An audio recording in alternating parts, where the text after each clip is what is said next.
Good afternoon. Thank you for joining us for our October 19th meeting. Up first, we have a special session, so if I could get a motion to go into special session, please.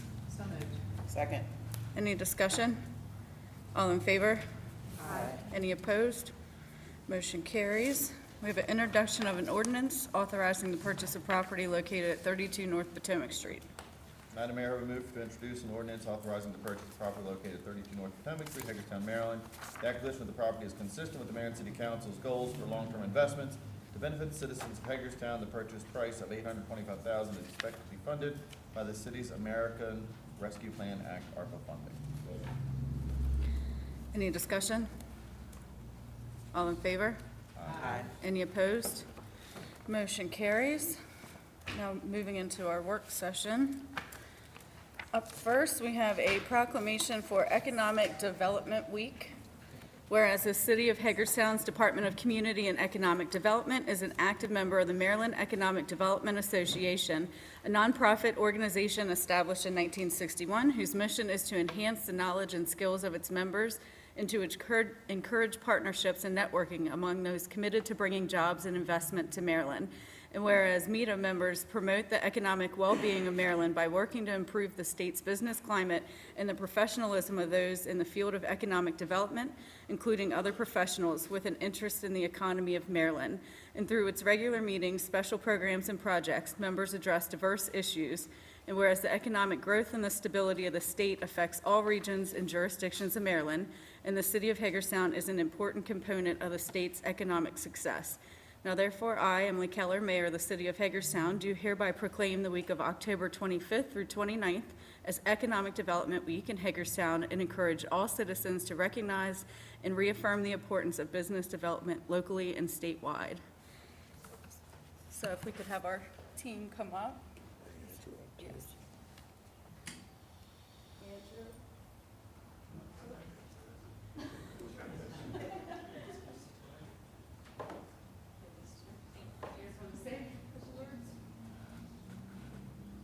We appreciate the recognition of the profession of economic development. We certainly work in partnership with the state, with the county, and with the private sector to create new jobs and create new investment, which ultimately, I believe, changes the lives of our citizens. So thank you for this recognition.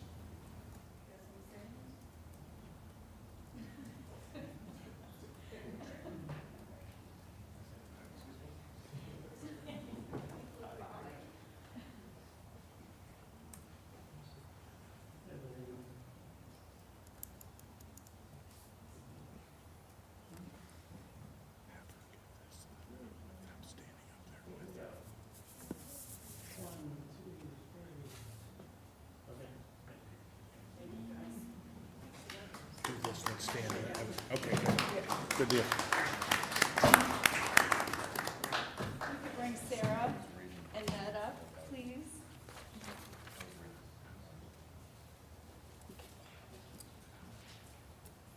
Hi, welcome. Thank you for being here. So we have a certificate of appreciation for Sarah and Ned Ardinger. Whereas Sarah and Ned owned and operated The Plum, a beloved lunch restaurant located at 6 Rochester Place for 31 years. How incredible. The dedication and love that you put into The Plum resulted in so many memories. You're going to make me cry, getting teary-eyed. So, you are doing really well. Well, we appreciate and express our gratitude for the 31 years you had in our downtown. Very happy to see The Plum continuing, although they took the Italian cheese salad off the menu, and I've been having a total meltdown about it. I walked in the other day and said, "You've got to be kidding me." But this is a certificate of appreciation for you guys. Appreciate it. Do you want to say a couple words? Would you? I'd just like to thank everyone in the city of Hagerstown who's helped us out over the years with so many things. God has come to our rescue more than once. Sorry if I'm pestering you too much, but we really appreciate what the city's done over the years for us. Thank you. Thank you guys for all of your investment.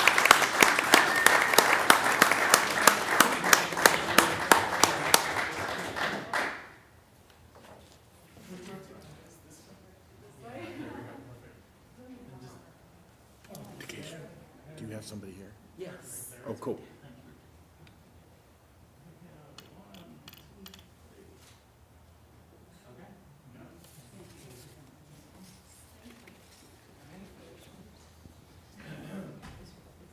Yes, he's right here, Marlon. Hello. So we have a proclamation for National Conflict Resolution Day, and this is Marlon, and he is just beginning his AmeriCorps service to the mediation center that's local. And so, Marlon, for National Conflict Resolution Day, October 21st, the city is giving you a proclamation, whereas conflict resolution encompasses mediation, arbitration, conciliation with and other formal and informal responses to conflict, and whereas conflict resolution processes empower individuals, organizations, and families to foster communication and devise solutions that are tailored to their particular needs and interests. And whereas conflict resolution is being taught and practiced in many school systems throughout the country, not only as a way of solving individual disputes, but also as a means towards a more peaceful society. And whereas community-based programs are fairly and equitably resolving neighborhood and community conflicts, thereby strengthening community relationships. And whereas collaborative responses to conflicts are being used by administrative agencies, businesses, and courts to effectively and efficiently resolve disputes. Now, therefore, with the support of Mayor and Council, Emily Keller, Mayor of the City of Hagerstown, do hereby recognize October 21st, 2021 as National Conflict Resolution Day, and encourage all residents to join in recognizing and participating in appropriate ceremonies, activities, and educational programs to recognize the significant contributions of peaceful conflict resolvers. So thank you for your work. I come from mediation, and I just want to also share that the chief of police and myself went to mediation during campaign, and I was a participant in the actual process. And so conflict is inevitable. No one is above talking about their conflicts. Thank you. Welcome to Washington County. Sure. Thank you guys for coming out here. My name is Marlon again, and all I can say, God is great. God is good.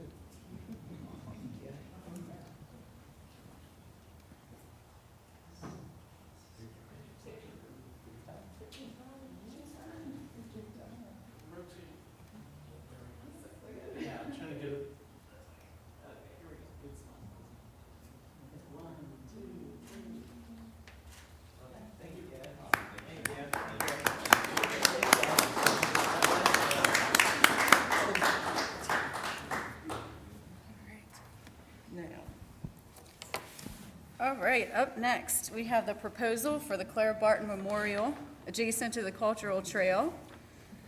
We have the Clara Barton Memorial Committee and Ronnie Tissue, our city engineer. Good afternoon. We received a proposal from the Clara Barton Memorial Committee, and the committee is Barton, Municipal, Ryford, and Mendez is an all-star group. And for the sake of time, I'm just going to turn it right over to them. They have a short presentation they want to give you. Thank you very much, Rodney. In addition, we have another new addition to the committee. I think you all remember Steve Hummel, who used to be with the Hagerstown Trust and Fulton Bank. He's also joined us as a financial assistant to us. We're very excited to have a team that's come together.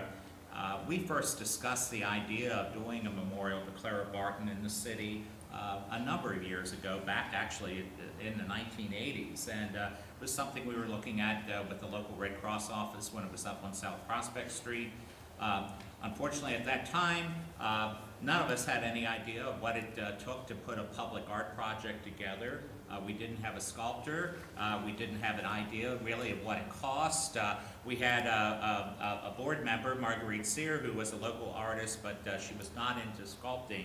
And so the project kind of died just from lack of momentum, and we're real excited that we've been able to bring it back.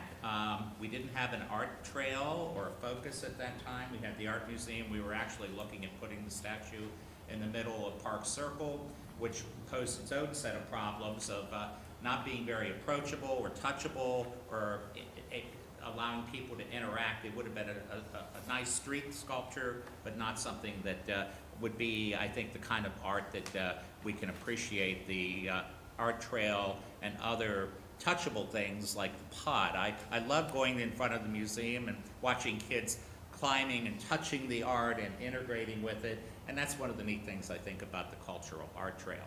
What I'd like to do is turn it over. One other person I want to mention, since we last talked with Rodney and the arts group last week, or Thursday a week ago, is that we have been very pleased to announce that Elizabeth Doyle, the past national president of the Red Cross, she's a past transportation secretary, and for those of us that are older might remember she was the spouse of Bob Doyle, has agreed to be our honorary chair. And she does a lot of work with her foundations now in assisting veterans and other people, very similar to what Clara Barton did during her service in the Red Cross. I'll let Toby share a little bit about his vision for the statue and why he's excited to be working on this project. We're really excited to have him involved with this because, quite frankly, we have a successful model in the Thomas Kennedy sculpture on Baltimore Street that gives us great guidance to follow. And I think the time is right with the art trail and some of the other new involvement and investment going on downtown. So let me turn it over to Toby, and he can share the vision with all of us.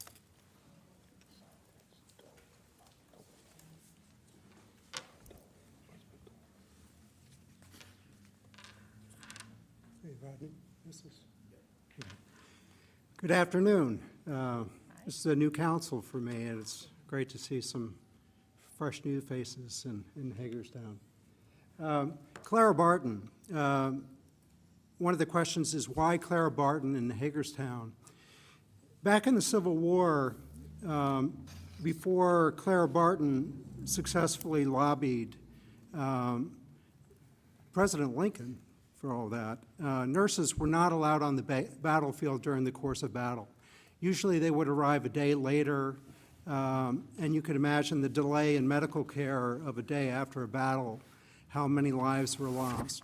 So for about two years, she lobbied to be the first nurse to be on a battlefield, and that happened here in Washington County.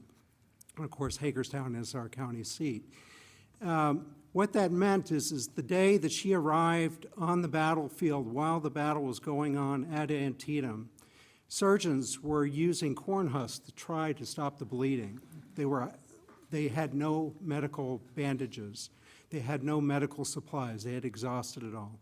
And she arrived at Antietam with 2 wagon loads of medical supplies, bandages, food, and also lighting so that the surgeons could work through the night. And that was the difference between life and death. In preparing for this, I spoke with the regional executive director for the Red Cross for this region, Eric Anderson, and I told him about our proposal to do a monument to Clara Barton in Hagerstown, and his feeling was that this is the place. Hagerstown in Washington County is where she broke that barrier, and everything that she did at Antietam was in preparation for what would later become the American Red Cross, to give an immediate response to care in times of war and disaster. And she broke that ground here in Hagerstown, and we'd like to celebrate that. So she became what we think of as a first responder. She was the first responder, and it happened here. This photo that I'm projecting is Hagerstown Pike, what we think of as Sharpsburg Pike today. This is about 9.2 miles from our city limits in Hagerstown. And many of these souls that she worked on, patients that she worked on at Antietam, ended up in the temporary hospitals that were here in Hagerstown. Hagerstown was one big hospital after the Battle of Antietam.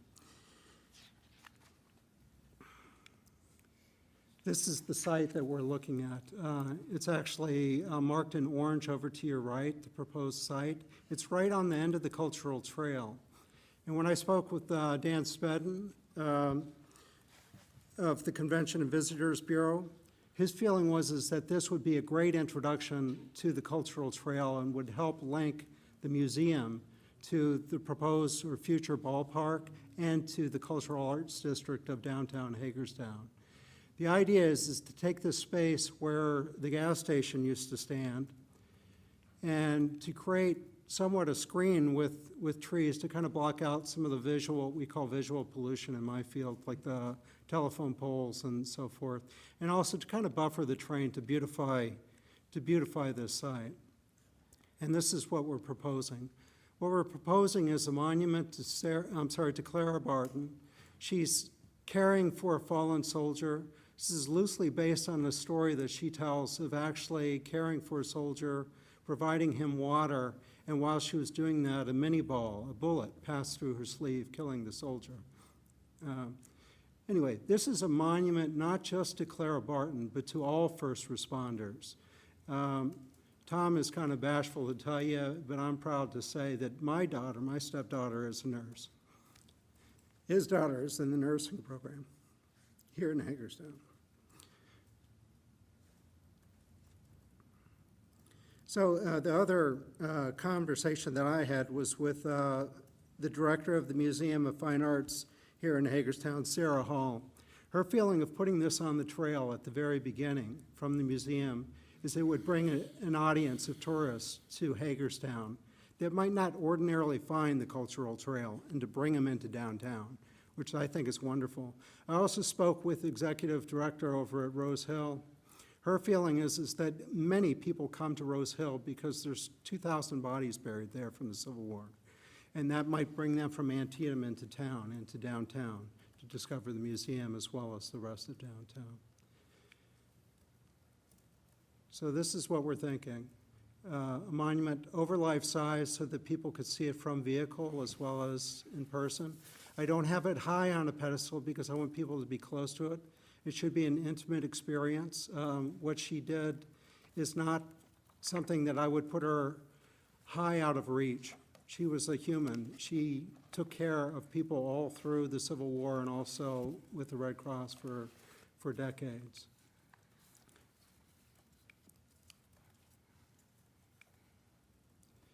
Other spaces that I've designed, if you're not familiar with my work, if you go to the State House in Annapolis, in front of the State House, I designed and sculpted the figures for the Thurgood Marshall Memorial in Annapolis. Al mentioned that, 30-plus years ago, they tried to do the Clara Barton. I was about 25, 26 years old, and I lobbied very hard to do the Clara Barton. I needed to get 30 years of experience, and so now I'm back. So I think that's kind of a good thing. I never lost interest. I live here in Washington County, and all of my work is created here. So this is the newly developed Thurgood Marshall in front of the State House. And then this is how that space is used. I would like to see the Clara Barton Memorial to be a space where we recognize our first responders. This is the Magalina Walker Memorial that's in Richmond that I designed and dedicated a couple years ago. Maggie Walker was the first African-American woman to charter and become a president of a bank in the United States. This is in Richmond. And it's used as an educational experience, and I very much see this memorial as being an educational experience where kids could go to learn about our history. I guarantee you they won't teach it in schools. No. I learned That's wonderful, yeah. Yeah, I had a nurse working on stitches on my finger, and I asked her if she knew who Clara Barton was, and she said, she's the person that made the flag, right? Anyway, she got a history lecture. This is how the Maggie Walker Memorial is used. It's used for peaceful gatherings in Richmond. This was happening right as the monument started to come down, and everybody gathered peacefully at the Maggie Walker. The Thomas Kennedy here in Hagerstown has also become a gathering space. It's been used for a couple vigils. This is the dedication, but there's been several events that have occurred there. bringing people into parts of town that they wouldn't ordinarily come to, I think is incredibly important with public art. It was also one of the staging areas for the Black Lives Matter march here in Hagerstown. Anyway, back to Clara Barton. I hope that you do endorse this project, and I would like other members of our committee to talk. Rachel Nichols will talk about her background. She's on our committee, and then Tom Ryford will speak. Well, we put him last, and we only gave him a very little period. So we got an over and under.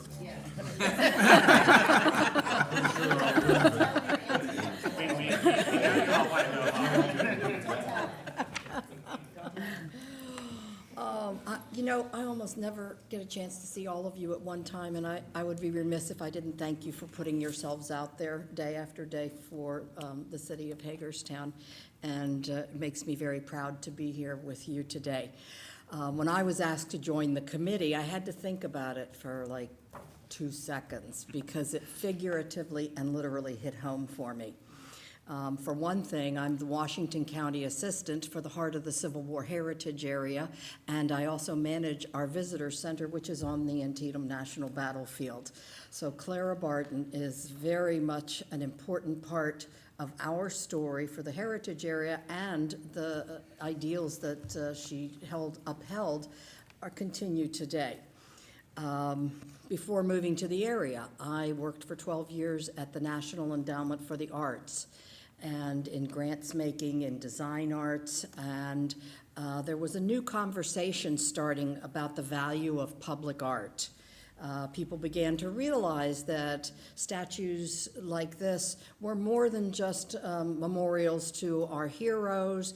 It wasn't just a nice piece of art that was plunked down randomly, that actually having public art in our cities, in our towns, in our neighborhoods was important. That was not only aesthetically pleasing, but hallelujah, it helps with economic vitality through tourism, through rising prices of the land around here. And I've been watching that happen in Hagerstown. I am one of those rare owner residents in the Arts and Entertainment District. My house was a witness to the Union and Confederate cavalry charging down the street and fighting a block away from my home in 1863. I am literally a stone's throw from the Thomas Kennedy Memorial Park, and every day when I walk my dog over there, and I'm a very good owner, I pick up everything, I have a chance to reflect on what Thomas Kennedy means to people like me. If I'm having a good day, I could throw a baseball to the west, and it would probably roll downhill to the Cultural Trail and end up in the baseball stadium when that is built. The site of this memorial is not much of a walk from my house. And it makes me proud to think that I live in an area that cares about these kinds of things. The fundraising skill of our committee, which now includes Honorary Chairman Elizabeth Dole, the fundraising skill in this committee is very high. There is definitely going to be a lot of cash that needs to be raised. The city of Hagerstown has this opportunity to make a minimal in-kind contribution to yet another successful public-private partnership and adding to those that you've already had success here in Hagerstown and in downtown. So these are the things that make Hagerstown the place I want to live. It's the kinds of things that I hope will inspire our youth to not only grow up here and get educated, but to stay here and make their lives and make their homes in Hagerstown. And I appreciate being here with you today. Thank you. And now our Assistant Secretary of Commerce, Tom Ryford. Thank you, Rachel. What's the over and under for me to finish before 22? Take your time, Tom.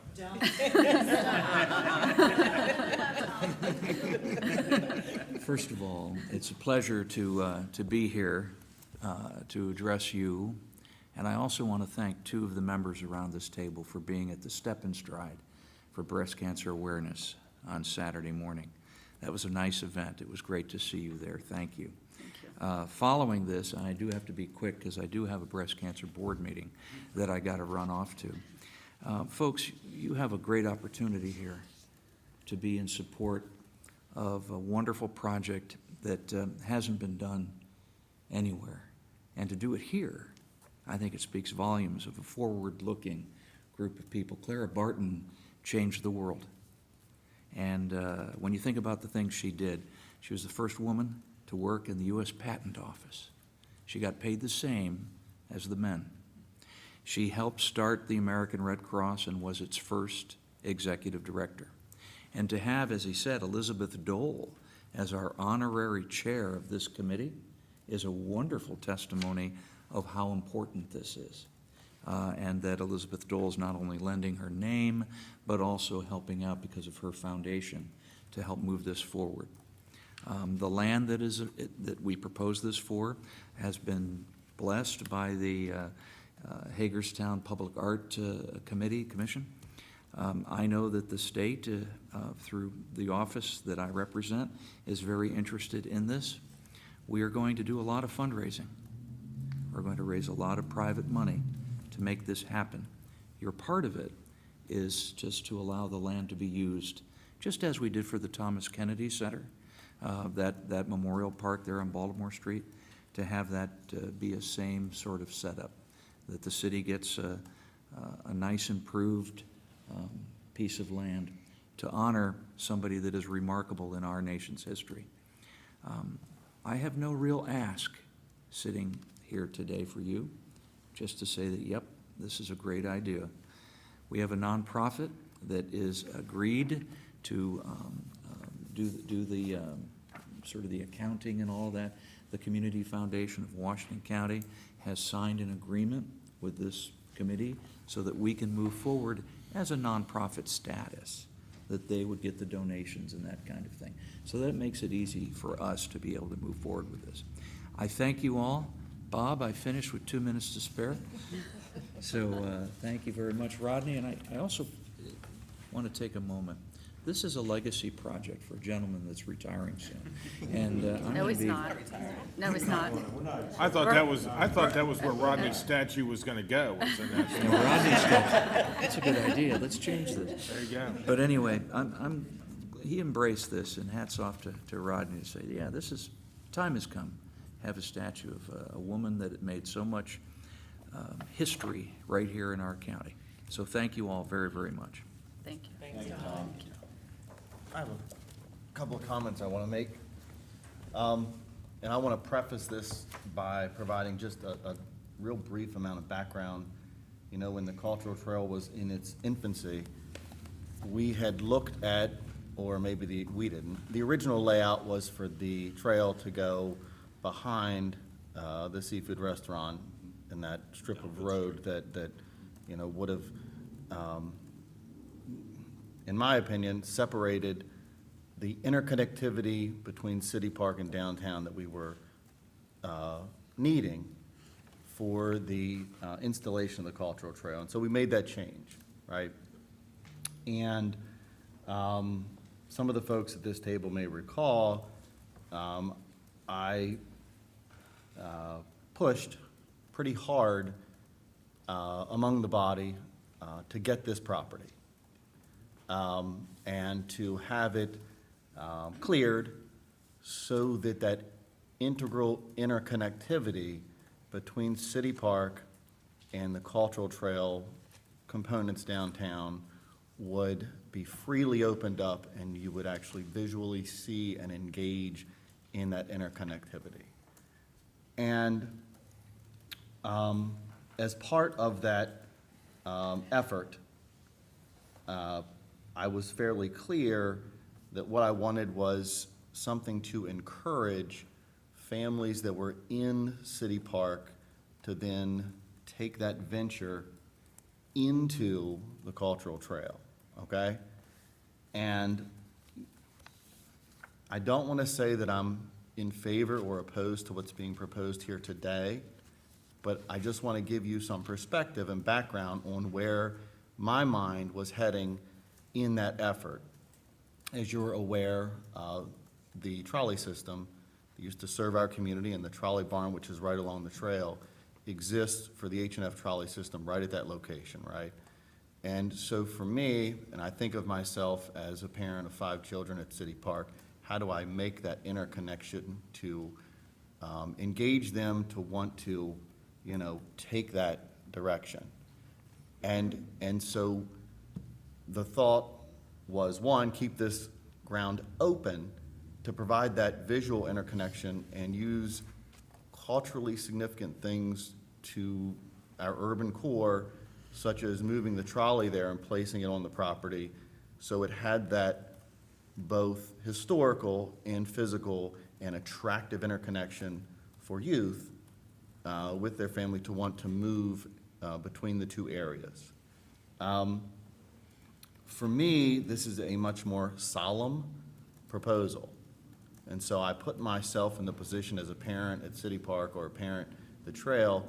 One, me, when I see this picture right here, it blocks that interconnectivity by re-engaging in this tree line that separates the two again, all over again. And so I don't embrace that approach.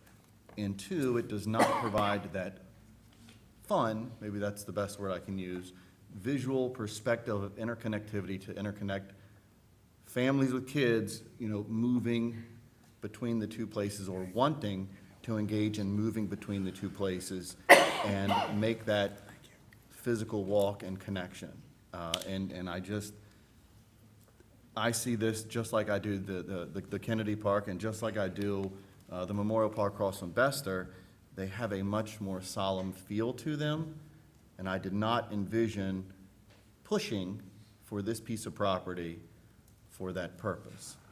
And so I'm having difficulty seeing how taking those steps to secure this property does what I had originally envisioned making happen.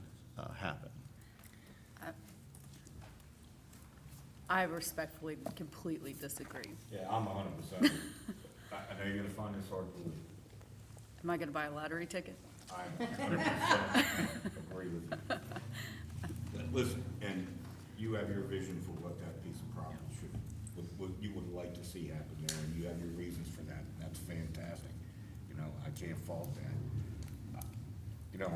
I had my vision for that property too, I wanted it to be an ice cream shop. It wasn't, right, it wasn't this, but I like this.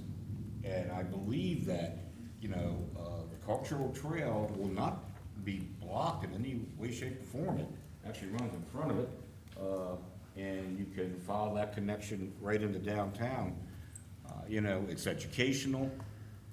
I believe that anybody who is actually over in City Park, or maybe at the museum, the Jonathan Hager house, and this seems like a natural transition for me, for them to want to come look at this next, and then, right down the cultural trail into town. But that's me. I think it's a fantastic idea. Yeah, the trees are designed to be along the railroad tracks. Yeah, and blocking the railroad stuff on the and- other and side, not power blocking lines. again, I think it's a natural transition into it, so, Madam Mayor, I agree with you. I'm definitely buying a lottery ticket. Do you guys have anything else to add? I like the project and its location.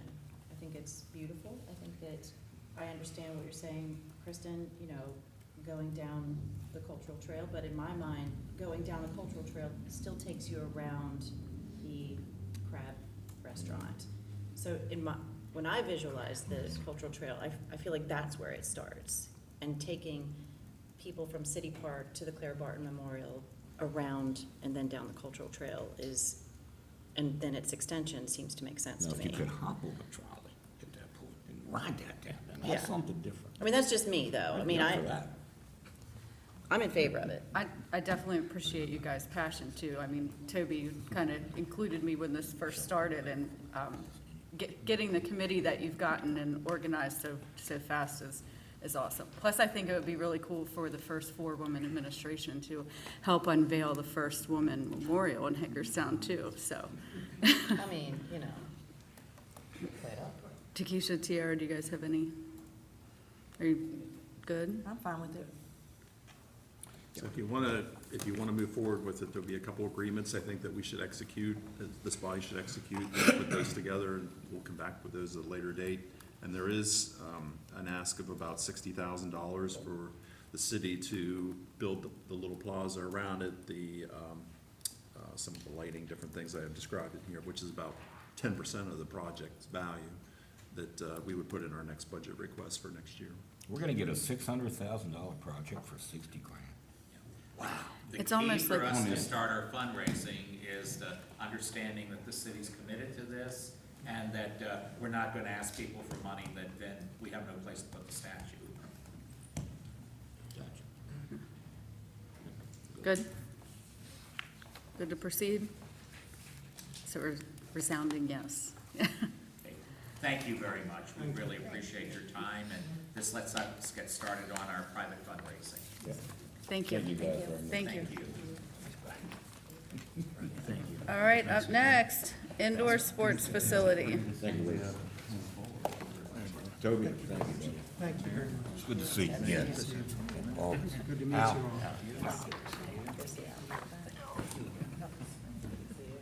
forward to working with you.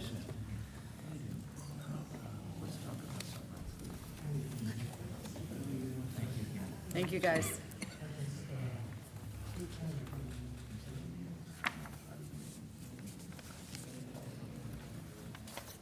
Hi, welcome.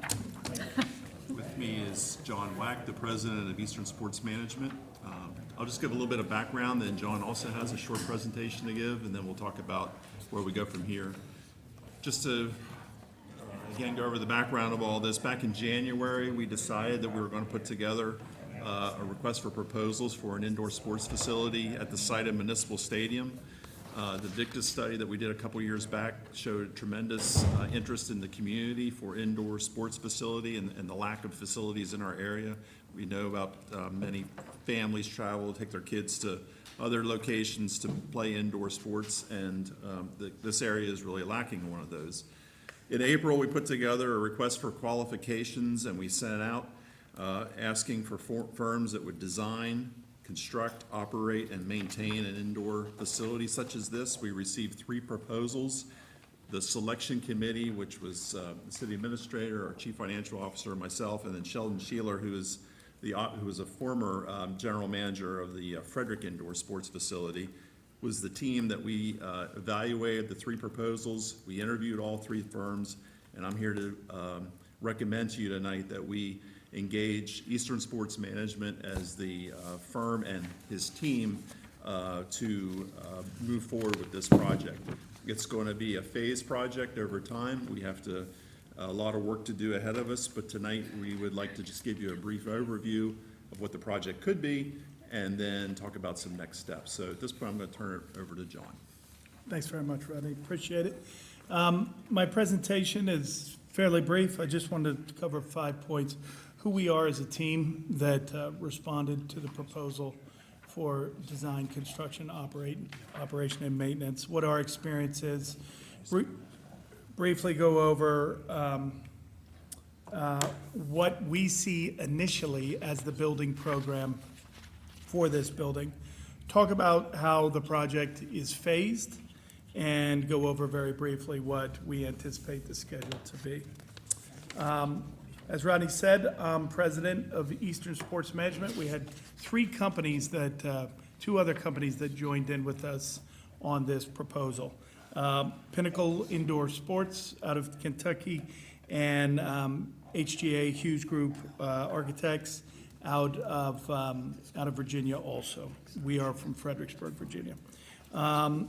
My company has been involved in all aspects of projects like this, design, construction, operation, and maintenance. We have currently 8 operating facilities, 1, 2, 3, 4 in Virginia, 2 in Pennsylvania, 1 out in Memphis, Tennessee, and I'm sorry, another one in Virginia that we were just awarded. We started out building facilities privately. Our last 5 projects have been public-private partnerships. That seems to be the direction that the industry is going. The folks we teamed up with, Pinnacle Indoor Sports, the principal of that company, owned and operated 5 indoor sports facilities, has been involved in construction management, not only of sports facilities, but of other commercial buildings, was a general contractor in Kentucky, and also has been conducting feasibility studies for sports facilities and market analyses, similar to the Victus study that you guys recently had done. Hughes Group out of Virginia, those guys have been designing municipal recreation centers, scholastic recreation centers for both secondary schools, but also colleges and universities, and private sports facilities. So we put together a really good team in order to execute this project. Our particular strengths are public-private partnerships. Our first one that we got into happened about 7 years ago in Virginia, and has sort of paved the way for all the future public-private partnerships that we've been doing. But we pretty much, as a company, have managed every aspect of the process of the capitalization, design, construction, and operation of the facilities. Hughes Group, similarly, indoor sports facilities, done a lot of parks and recreation work. They do project management, also take care of interior design. They do some lead work and also construction administration. They've been around 41 years. Pinnacle, as I said, both indoor and outdoor. We would use them as the construction manager, not as the general contractor on this project if we proceed that far. And we would bid it out, hopefully using a local general contractor. They've been around 20 years. So we have in hand the Victus study, and we've done our own initial research on Hagerstown as a market, and we have the requests that came to us through the RFP. We see the core building program being indoor artificial turf fields, the kind that you see down at the Frederick Indoor Sports Center. Basketball courts, a fitness area that would be more for athletic training than sort of standard gym fitness. A play area, an area for children who are not currently participating on the fields or their siblings to be amused and diverted so that they're not causing damage to the rest of the facility. Rooms for meetings for athletic teams, but also for parties. A healthy food and beverage offering, and if possible, allowed in the budget, and if the space allows on the proposed site, an outdoor field. We see this as a phase project. The first phase is to put together a design, a business plan, and a market study to make sure that the business plan and the design are meeting the market demand. Once that is accomplished, and if it's determined that we've got the right need, and I think we do, we're qualifying that and verifying that through this study. We would then proceed to the second phase, which would be to create bid documents so it could be put out in the market to establish very firmly what the project would cost. If it was viewed as a go at that point, we then move on to construction documents and thereafter to the actual construction of the facility. Rodney, I'm hoping these numbers match up with the numbers you have in your memo, but we think the whole thing would take about 34 months. You'd like to open these facilities near the fall or at the beginning of the winter so that you're taking the greatest advantage from a cash flow perspective for the busiest time of the year. So that would be roughly 3 years from now is when it would be open. If you take a look at the schedule, the font's pretty small here, not sure you can see all that. But we go through the conceptual planning now. We move on to bid documents, as I said. After that, we move on to construction documents, and after that, phasing. The parts that you guys control, obviously, would be the permitting. We would control all the conceptual work, all the bid document work, and the construction document work. And so that's it in a nutshell. I'll be happy to answer any questions you might have. I have two comments as it applies to the memo from staff. On the second page, where it says that the proposal seeks to utilize as much of the existing parking as possible. I just want to reiterate my comment that, you know, that's a very small component of the overall project, and I would hope that the impetus would be on the project, you know what I mean, fitting into the space, and then parking accommodating that rather than fitting into the existing parking alignment. Understood. And then the second is the last bullet point, as there is clearly differing perspectives on this item, given the current state of the existing stadium location and interest and uses, timeframe in which that would be brought before us to commence with the demolition process.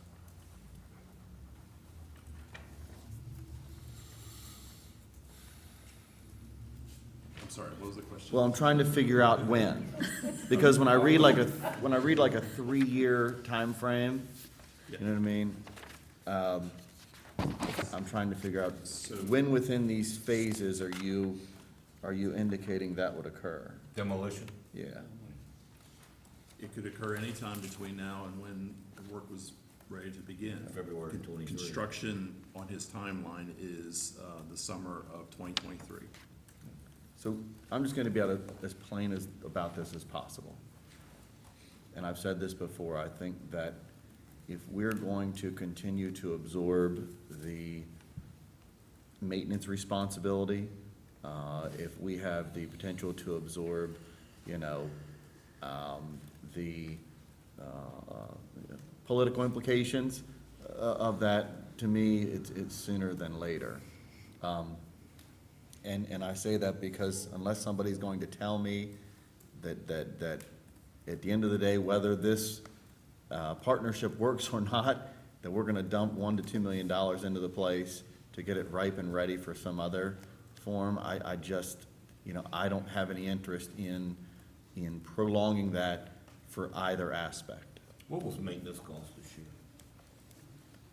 We put almost nothing into it this year, and we haven't put much into the stadium for a while. That's why I've been saying there's a lot of deferred maintenance down there, like roofs, HVAC systems, things like that. It's in the hundreds of thousands of dollars of deferred maintenance, painting. Yeah, but the HVAC system was all about the clubhouse and the locker rooms and Right. not really. The buildings, I basically. mean, there wasn't any air conditioning in place else I can remember, except maybe the store. Right, the buildings, yeah. But no one's using that. No, not Yeah, right, the current, not with the right. current operations Right, going on down there right, now. I got it. Right, they're using the restrooms, Okay. the grandstand, that's about it. So realistically, now I'm not arguing your point, okay? But just realistically, if we did no maintenance for next season, for people to be able to utilize that stadium, we could operate it just like we did this year, and we'd have no cost. And then we could tear it down after next year, because then it'd be just some time to start doing everything else. Yeah, I think you could squeeze one more season down there, Just a thought, just throwing it out there. Okay. if that's the route you want. I mean, you know, and for me, it's either way, with whatever the body decides, but I'm just saying, we could Yeah, squeeze one more season out of it for everybody else to use it.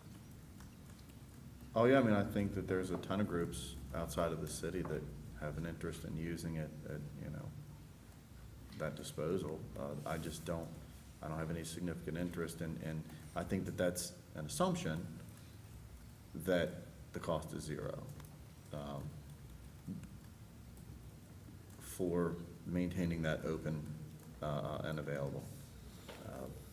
I think that clearly there'll be and we can sit here and deny that it exists, you know, all we want, but there'll clearly be a bend from some community interest or another that says, hey, you know, how dare you, you can't do that, you know, when we all collectively recognize that it's in the state that it is and that there isn't that fiscal capacity or interest or will to do so by any of those, entities, including ourselves, that would take on that financial responsibility.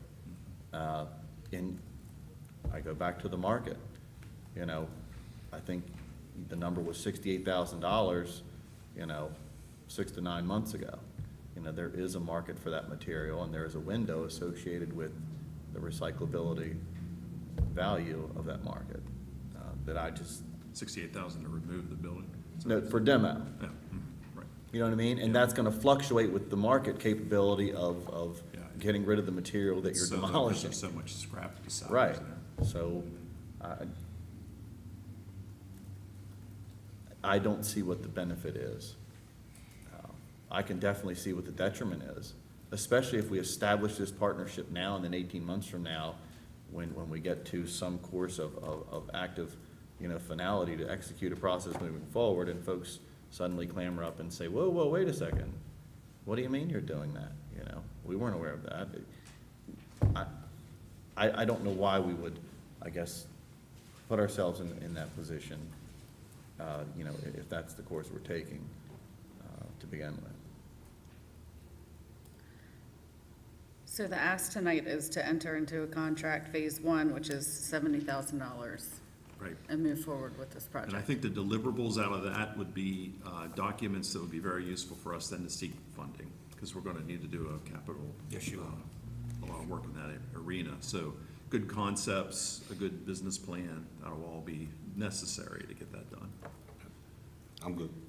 Yeah, the community wants it, and I agree, so I'm ready to move forward with it. I agree. I'm excited. Yes. It's been a long time coming. All right, do you Okay. need, is that it? Good? I think that's all we need tonight. Yeah, I was willing to say yes to both. We'll put the agreement on the agenda next week for voting. Demo. Yep. Okay, Yeah, I'll say yes. thank you. Thank you very much. Appreciate it. Thank Thank you, you. John. Yep. Yeah, it is on the table. All right, up next, we have the 2021 Hagerstown Ice and Sports Complex Annual Report. Let's finish your short entertainment. Sit there. Yeah, I'm gonna ask for that amendment to the motion for the regular meeting. Do what? Okay. I'll take it. Okay. Yeah. Hi, Good afternoon. welcome. Hey, how you doing? My part on this is very short. We're gonna have the annual report on the Hagerstown Ice and Sports Complex. Paul Sweeney, the board chair of the Hagerstown Ice Amateur Athletic Association, which is a mouthful, is here to present his annual report. And I'll just turn it over to him and Dan, who's the general manager and pretty much runs the show out there. So leave it to those two. Thanks for having us out here. Just gonna try to keep it short and quick. But this is our annual report. Go through it slide by slide. Got a lot of people using the rink. You can see we have sled hockey programs, public skating, a lot of youth programs, adult leagues, travel leagues, recreational leagues. We have a lot of users involved with the rink. We're a nonprofit. Our board is made up of all the different user groups. Each group has a voting member, and our at-large board members hold voting rights as well. We have several that kind of give us a lot of expertise in non-rink related. We have a CPA on our board, and we have some construction people on our board as well. We were created in 2014, and we took over operation of the rink in April of that year. This is our public skating revenue. You can see last year there was a pretty dramatic decrease. We'll get into that a little bit later, but that was primarily because we were shut down last summer, and there were quite a few restrictions placed on public skating. We had numbers were way down because of that. We actually, Dan could probably tell you a little bit more, but how many times did we get to the max at public skates and had to turn people away? Peak season, every weekend. Yeah. It's kind of a tough thing to turn people away.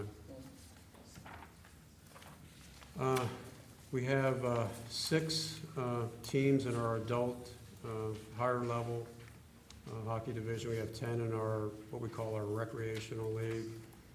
We have 2 teams in what we call our HAIL program, which is an instructional league. We have an all-female travel team, and we have a sled hockey team as well. Just this past fall, we had 225 adults register. We had 89 play over the summer as well. Youth programs, we have 7 teams in our Hagerstown Youth Hockey Association. That's a travel program. Teams travel all through Virginia, DC area, Eastern Maryland, up in Pennsylvania as well. We have 2 separate high school teams. We have the Washington County North Stars and the West Virginia Vipers. They both practice at our facility and play games. We have 4 new to the rank, probably the last 4 or 5 years, developmental programs, which include power skating, learn to play hockey, a youth recreational league, and we started a new rec league called the Hammerheads, I guess about 3 years ago, right? Yes. And we have 4 teams currently in that league as well. Well over 200 youth hockey players throughout the year. We have 2 figure skating programs at the rink. We have the Hagerstown Edge Learn to Skate program and the Hagerstown Edge Figure Skating Club. And brand new this year, we had Theater on Ice program. Dan knows a little bit more about that. If you maybe like to expand on that a little bit. Yeah, Theater on Ice is kind of it's a mix between your synchronized skating and like Disney on Ice type shows. It's something we tried this year and was successful, and hopefully we're going to do it again next year. Yeah, but we had over 400 kids registered to learn to skate last year. It's over 100 more than we had the year before. Just a little bit about us. We have monthly board meetings. We kind of evaluate, get input from pretty much everybody that's involved with the rink. Recommendations are made at each meeting. Each board member is a working board member, so they're tasked to work on a different committee. The physical state of the ice is pretty good. Oops, no, I don't know how to go backwards, but I hit a button by mistake. All of our bills are current. We received the paycheck protection loans to keep our payroll working during the closure. We stayed open and practiced the recommended safety protocols during the fall, winter of 2020 and spring of 2021. And we are probably 75% paying off our Zamboni that we purchased 3 years ago. These are things that we actually installed, an energy efficient ceiling. It's called a low E ceiling to kind of cut down the humidity. We've had problems through the years with dripping on the ice. That's only part of the solution. We desperately need to replace our dehumidifiers in the rink as well. The original ones are still there. The rink was built in, I want to say, 97. And it's still the original dehumidifiers, and they're having a tough time keeping up. So that's the next project we're working on, and I think we've gotten some numbers on that recently. Looking ahead for next year, we're aware of what's going on with COVID. We have things in place to make sure everybody's safe. We've been partnering with local businesses to offer discounts when we have tournaments, whether they're adult or youth tournaments in our area. And we have we kind of manage the roller hockey, which is at the outdoor rink and fairgrounds as well. Okay, we desperately need a second sheet of ice. We've been talking about that forever. We're at capacity right now. We're unfortunately been turning people away. We were all set to go to kick everything off about a year and a half ago when we were kind of hit in the gut when COVID happened. It just wasn't a good time to do the fundraising, so that's where we stand right now. Any questions? I have 2 questions. The page with the table for the decline, now, I don't know if you covered this, but I see the $54,000 decline due to COVID and related closure protocols. And Is there a corresponding decrease on the expense-related side? What do you mean for the maintenance of the rank? Correct, like, I took that 54,000 to mean revenue. It is revenue. Is there a corresponding decrease on the expense side? Only a small, actually, there is nothing due to the fact that the ice, the building and everything was completely fully open. That revenue there is just a decrease of our public skate only. So we still had our other programs going on, the building was running at full capacity, not numbers of people inside the building, but maintenance and mechanical stuff. I think to kind of Okay. answer your question, public skate is like kind of in the middle of everything. So there would not have been a reduction in employees, for example, because they would still be there because it would be in between hockey games, for example. You weren't closed. Right. No, we weren't So- closed. The second question then is, did you apply for or secure federal funding to offset that loss? We applied for the employees, the Paycheck Protection PPP. Program. Okay. We got that. I'm just wondering how much of the 54,000 was offset through other funding Not sources? much, not much. The 55,000, or 54,000, we got a Paycheck Protection loan for about 50,000 that allowed us to continue to pay the employees during the time we were shut down. So, I guess without seeing both sides of the budget, did that offset this 54 grand? No, the way the 54 grand was somewhat offset was from the user groups that we had. We actually increased numbers Okay. for that. We had, our numbers were up for the users of the rink. So, based on both sides of that budget, then you didn't have the necessity to come to the city for some comparable offset in any payments for anything? No, we actually Okay. were able to maintain everything that we did. Okay, I think that's what I was curious, because, and I say that because we had our discussion earlier about ARPA funding today, and so, when I see that, what that says to me, as I was making the comments today, is if the city were to have, to offset in that in some manner, then No, we we should actually, certainly be backfilling that with funding we have to do that. Okay. any excess funds that we have typically goes right back into the rank, so, That's what's hurt us the most. yeah. Basically, instead of having a nice big savings account. We we're hurting. did, Got you. we applied for a EIDL loan that we received, but we haven't really used that money. That money is kind of there, I guess for lack of a better word, for a rainy day. If Okay. something bad does happen, we have that money to kind of get us through several things. And we've used parts of that money to get us through some rougher times. Okay. But things have picked up. We're back to as close to normal as we can get, although we don't know how the public skates are going to be affected for the year coming up, so. Paul, the memo that we got says that there's an outstanding balance of 5,700 to be. Yeah, I'm prepared to address that as well, so. Good. Go ahead. All right, well, this is what I'm just going to read what I've written down, so. But in mid-March of 2020, we were forced to close down for 3 months. We were able to open back up in June of 2020, late June of 2020, so it was more than 3 months. And we had zero income during that 3-month time frame. When we opened back up, we were right in the middle of a lot of programs. When we were shut down, we had the leagues that hadn't finished their seasons yet, so we had to open back up for them. And again, we had little or no income for the next month. So it was literally 4 months we had zero income coming in.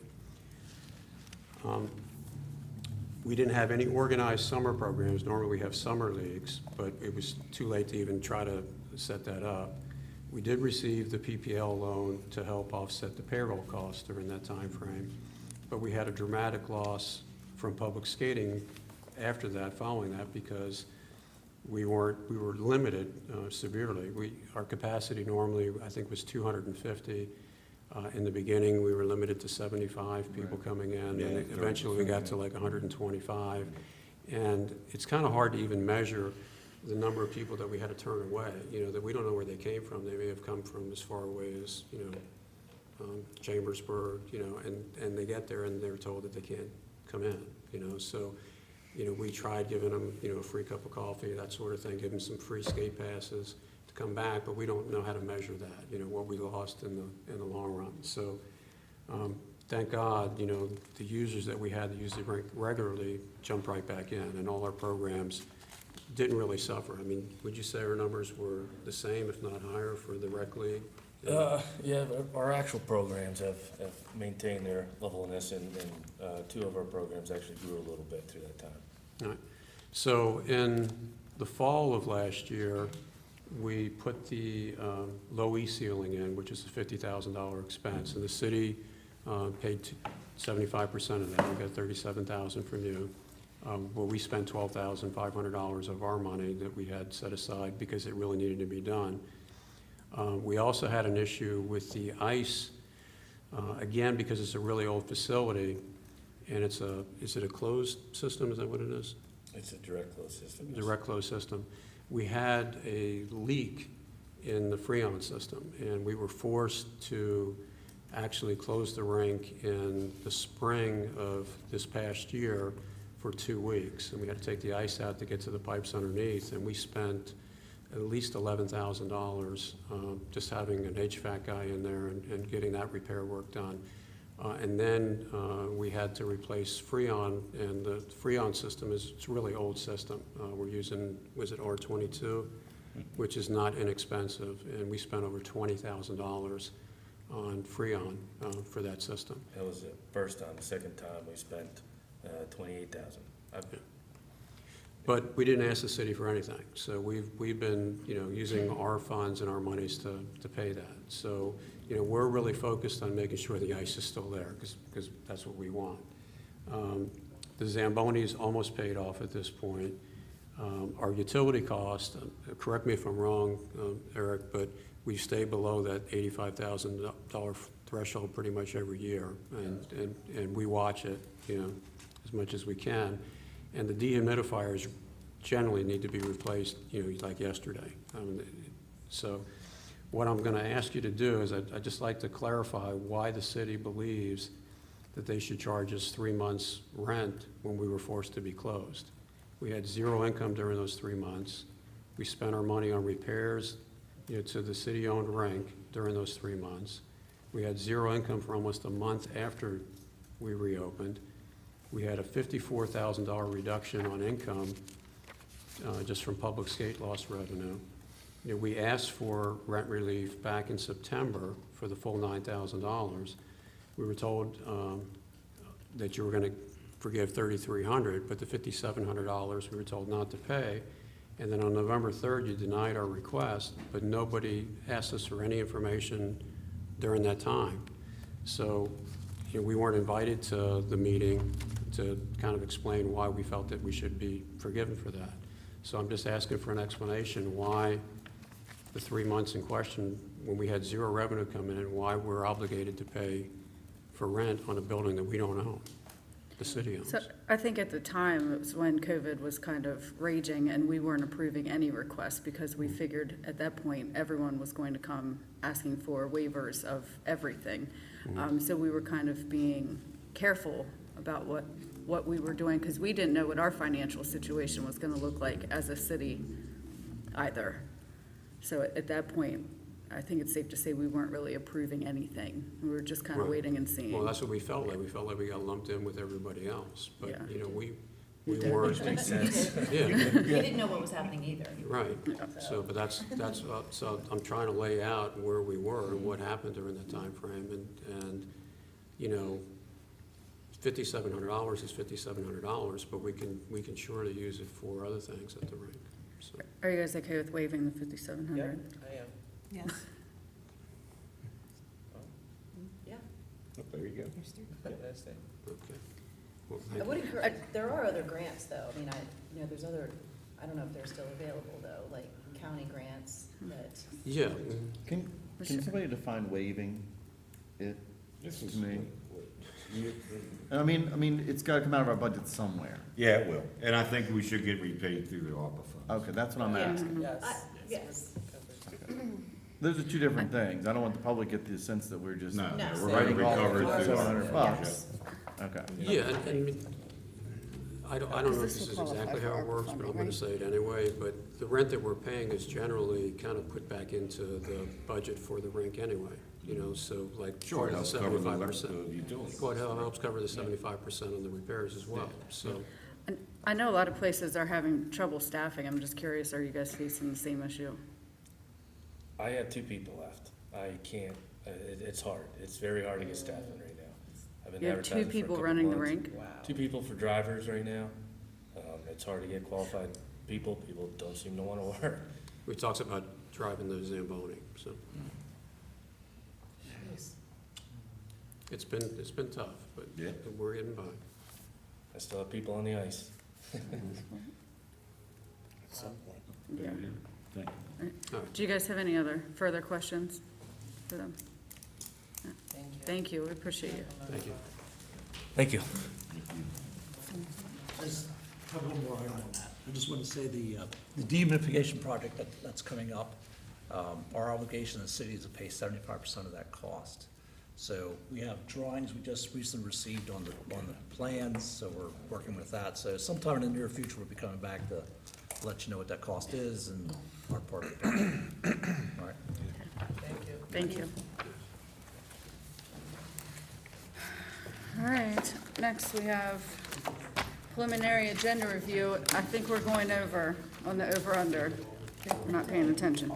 So, we have a 10 a.m. joint meeting with the Board of County Commissioners next week. Call the meeting to order at 7 o'clock. Have the invocation, pledge to the flag, be following the rules and procedures effective December 15, 2020. Our meeting schedule will be Tuesday, November 2nd, 9th, and 16th. We'll have a work session at 4 p.m. The 23rd, we'll have a regular session at 7 p.m., and the 30th, we'll have no meeting. We have a proclamation for Complex Regional Pain Syndrome Awareness Month. We'll have citizen comments in person or online by emailing councilcomments@hagerstownmd.org. Approval of the minutes. Consent agenda, we have IT annual support and maintenance contract renewals for $23,543. For Public Works, we have bulk road salt for $76.38 per ton. Utilities, light, conduit, and associated materials for North Point Development for $79,357.60. Water, a 2022 Ford Escape all-wheel drive for $24,700. A 2021 F-550 for $95,392. And a 22 F-750 diesel regular cab with dump bed for $94,646. Water, we have installation of fiber optic transmission line, $56,188. And wastewater, we have a truck van RCA camera unit for $425,936.75. Under unfinished business, approval of an ordinance amending City Code Chapter 140, land management for small-scale breweries, wineries, and distilleries, and approval of an ordinance authorizing the purchase of property located at 32 North Potomac Street. Under new business, we'll have an introduction of an ordinance, sale of the portion of property and purchase agreement with GB&J's LLC, approval of a resolution, acceptance of railway occupancy agreement with CSX Transportation, approval of resolution closing portions of alley 339- and 3-45 to through traffic, approval of a license agreement for Alexander House Ramp, approval of Landover project agreement with Western Maryland Resource Conservation and Development Council for tree planting, approval of Invest Hagerstown incentive for 53 West Washington Street, approval of the open container exemption for Augustoberfest Charitable Foundation at Chris Kindle Market, and for the downtown Hagerstown Halloween block party on October 30th, 21. Approval of fiscal year 22 Axon body camera payment. We are also adding approval of the fire truck and approval of part-time and seasonal employee stipends. We'll have city administrator comments, mayor council comments, and we'll adjourn. Any questions? All right. Up next, we have the Invest Hagerstown City Center redevelopment grant application for 53 West Washington Street. We're going over. It would appear that. I'll try and make it quick if I can. Take your time. 1 minute. 1 minute. 1 minute, okay, let's see how fast we can talk. All right, well, thank you, Mayor, City Council. The Invest Hagerstown Review Committee would like to officially recommend Blackthorn Capital Partners LP's City Center redevelopment grant in the amount of $250,000 for consideration. It's going to be used to help offset the total anticipated project cost of $4,091,000 for the property at 53 West Washington Street, also known as the Updegraft Building or the former B Building.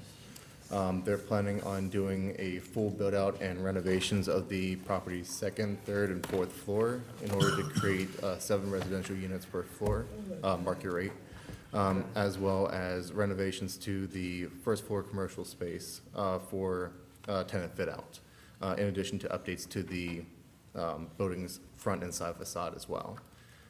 They foresee that the project will be completed by October 2022 and will be creating 20 jobs within 20 years of project completion. In addition to this grant application that they have submitted, the review committee was also able to approve them for the Partners in Economic Progress program, as well as the facade grant itself. At this time, I'm happy to take any kind of questions or comments. This building is amazing, so this is gonna be very exciting. Yep. And it's right next to the cultural trail, it goes right through It there. is a fabulous building. Another really, really, really great project happening in our downtown. Couple of them, yep. Are you guys good with this? Oh, great. Yes. Yep. I love it. Thank you. Thank you. Yeah, you did. All right. 15 seconds. Nancy, you know. Up next, You substation were property in lease there. and purchase agreement for 548 Eastern Boulevard. Good evening, Mayor and Council, thank you. So we're introducing the purchase agreement to comply with the lease agreement that was agreed upon between the city and GB&J's last January. And also to introduce the ordinance to sell the 3/4 of an acre carved out from our approximately 9.5 acre property located along Eastern Boulevard. That was the former Cascade substation. For the price of For the $200,000. price of plus 200. legal expenses. Exactly. Correct. I'm good. Yep, me too. Have a good evening. Thank you. Thank you. You were at the right spot on the agenda. There's no reason to talk about that anymore. City It makes administrator. perfect sense. It didn't matter, you were last. Scott No, knows No, I, Kidding. no, my only thing is just I want to thank Mayor and Council for what I think was a very productive discussion today. I know it took a lot of time, but I appreciate the frank and honest conversation, and we will have more information back to you based upon that discussion today. So that's all for me. Thank you. Keisha? No. You can go ahead. There's no money by it on Okay, this. Kristen. No comments. Tier. Just one thing. Oh, sorry, guys. As a reminder, October 27th, next Wednesday at 5 p.m., we will be having a follow-up meeting at Wheaton Park to go over the concepts or the results of our last meeting on August 31st. I, again, will encourage the community members to come join us. Councilmember Takesha and I will be out passing flyers again in the community, and I'm hoping to expect a bigger crowd this time.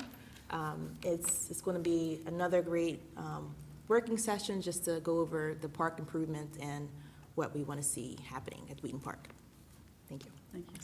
That's all those flyers were that were in the council chamber today? Yes, Good. a lot of them. Yeah, It's good. 200 of them. We'll see. Bob? All right. Yeah, I got a couple, no, I don't have anything. Shelley? I do not. Okay.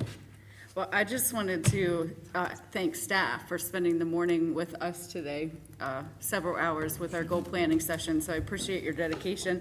Also, would like to thank Parks and Recreation Department for dealing with my crazy ideas all the time, but especially this weekend when I stayed several hours in the Jonathan Hager house recording, trying to ghost hunt.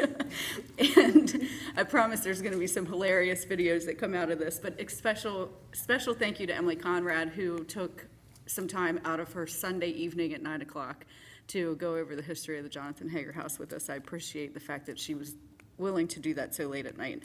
And speaking of ghost tours and haunted things, we do have ghost tours coming up Friday, Saturday, and Sunday at 7 o'clock and 8 o'clock. If you go to hagerhouse.org, you can find more information.